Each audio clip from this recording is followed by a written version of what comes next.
All right, what's going on, guys? It's Luke here. We had two trades today. Well, this was our main trade. This was more discretionary. I just took this for a winning day. I'll go over it, what I mean. This is the one I'm really focused on, but I'll explain this one anyway. So here's the executions. Here was the main trade that I took, the short, and then here was the winning trade. Again, I needed to literally take one more winning day to secure an alpha futures payout on the alpha zeros. So yeah, we ended up hitting that and literally got the profit target like perfectly. So took this on my funded next rapid dailies. So work on that pretty much. I made like about 600 bucks on this, so per account. So I needed to just make over the buffer, and then I'll be able to request on those hopefully next week. But basically, coming into the session today, obviously the higher time frame was bearish, but I personally was hoping that we'd see a rebalance into this 4 hour, and then that would potentially send price lower. But I also said that if we continue, market open continues to displace lower, then I will look for continuation shorts because we have a ton of sell side draws and liquidity. And like I said, the higher time frame is still bearish. We look below, we have London low, we had previous day low, previous week's low, all resting below, and obviously those all just got taken out. So like I said, again, if price wanted to, trade lower, I was willing to look for continuations lower. So leading into market open, we end up opening some gaps for conditions. So we have this 30-minute right here, and we have this 15-minute. This really wasn't a significant news wick, but anyway, I'll clear that off. But that was just some stuff on financial juice I had marked out. But basically, my idea was to use these 30-minute, 15-minute gaps as conditions. If we respect them, we can potentially look for lower, or we get a continuation short lower. And then if we break through those gaps, we'd be looking for longs into the unfilled 4 hour. So market opens up and we initially get a move down right here. And then we get this move up, taking out buy side right here, tapping into our 30-minute condition. Now at this point, again, we've just met our condition. So we should be thinking if this is respected, we want to see continuation shorts, because now keep in mind, we just generated more sell side. We have now this low, this low, this low, previous day low, previous week's low. We have a ton of sell side below. Looking over at ES now at the same time, ES is also now respecting a 30-minute gap, which in this case would be ES's condition. So if ES respects this 30-minute, we should expect it to go lower to the continued sell side draws on liquidity. And again, if it's broken, then we'd be wanting to look for these longs up to this 4 hour. So basically, I see that NQ and ES both swept buy side. They're both delivering from a higher time frame gap. Therefore, I know that they're both in a spot to distribute lower, and I'm just pretty much looking for an entry at this point. Now, I wanted to take this 30-second, but the candle just honestly took off on me. I didn't get a chance to enter, so I ended up entering on this 1 minute right here, which I kind of liked anyway. If you got a strong 1 minute candle closure, definitely could have tightened the stop up, but I wanted to keep it as safe as possible. And I knew that my draw on liquidity was likely going to be around previous day low, previous week's low anyway.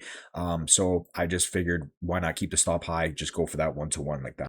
Now, ideally, if the draw on liquidity was a bit like we needed to like have the risk reward like tightened up a bit, then I would have kept my stop above there, but I was willing to do that because I had very high conviction that price was going to just flush through previous day low and a previous week's low. So I ended up taking this. We get a 1 minute CISD continuation off of the 30-minute gap. We inverse that 1 minute gap. We get a change in the state of delivery. We can see ES was also swept buy side, gave a nice 1 minute candle closure. It doesn't inverse, but it does give nice displacement. So I'm willing to take this trade. So that was my entry right there. And again, I want to see price continue to flush down. As soon as we end up taking out London low, I go break even. So it was on this next candle right here. I'm thinking at this point, okay, we're either gonna sweep London and then we're gonna rotate back up and we're gonna do something stupid. Maybe rotate back up, maybe tap into a gap up here. Like, I don't know if we had like a 3 minute or something. Maybe we're going to retrace up to here, but like, I don't really trust it at that point because I've seen how many times, stuff will get edged. I expect us to flush below. So I'm going to break even there, wanting to see price flush below. I think it was on this candle right here is where I went break even. I waited for that to get broken and I was like, okay, we should just flush lower if we're truly correct. And it does end up chopping around. Almost thought I was going to get break even, and then price does end up flushing. You can see it does end up taking out previous week's low and trading lower. But again, I didn't want to be greedy. The most I was going to go for was going to be previous week's low anyway. So I just went for PDL 1-to-1. Again, price manipulates up into our 30-minute condition. Sweeping buy side, ES also manipulates into a 30-minute gap, sweeping buy side. Therefore, I expect both of them to distribute lower and, deliver to the sell side draws, which again, we had London, previous day low, previous week's low. So again, I take the 1 minute inversion, break even just around London low. And then I took that for 1-to-1 down to previous day low. And again, you could have held the previous week's low as well. From there, I had some alpha futures accounts. I forgot I still needed one winning day. And I was like, okay, why not try for the winning day and secure this payout before the weekend? I mean, worst case, like it is what it is. I can just do it next week. But I was like, if I see something, you know what I mean, I'll take it. So we end up tapping into this 4 hour, and it's not really the 4 hour that I'm looking at. It was also like this 8 hour, but it doesn't really matter about that. But at the end of the day, We just swept out major higher time frame sell side liquidity, and we look at ES at the same time. Let me put the replay tool back on so you can see what I'm talking about. Right here.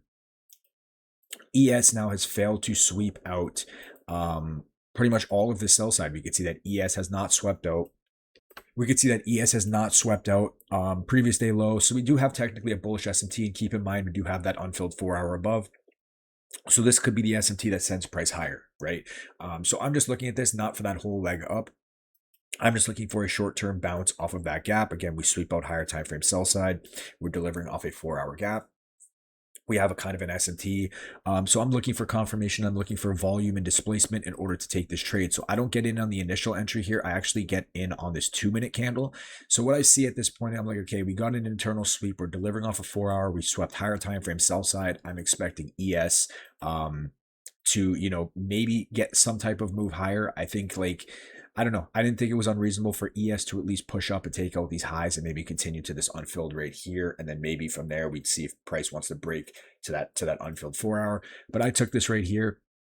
At the same time, we got a strong 1-minute candle closure. You know what I mean? I thought that once I seen this 1-minute inversion fail right here to the downside, I figured, okay, if we were going to break right back to the upside, we should probably continue lower. People are getting trapped in shorts here, and I think we're going to flip up and at least be able to catch the 1-to-1. We had an unfilled gap right here that we could target as well.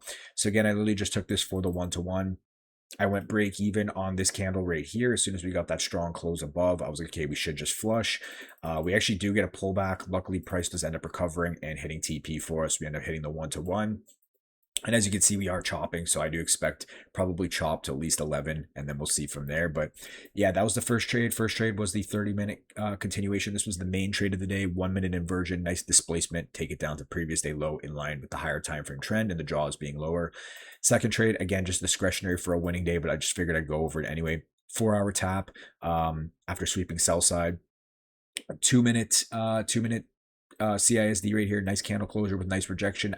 After I see this 1-minute inversion to the downside fail and we break back up, I'm very confident that price will run higher at this point. And again, ES gave a strong candle as well. I figured ES could run, you know, higher in the short term as well.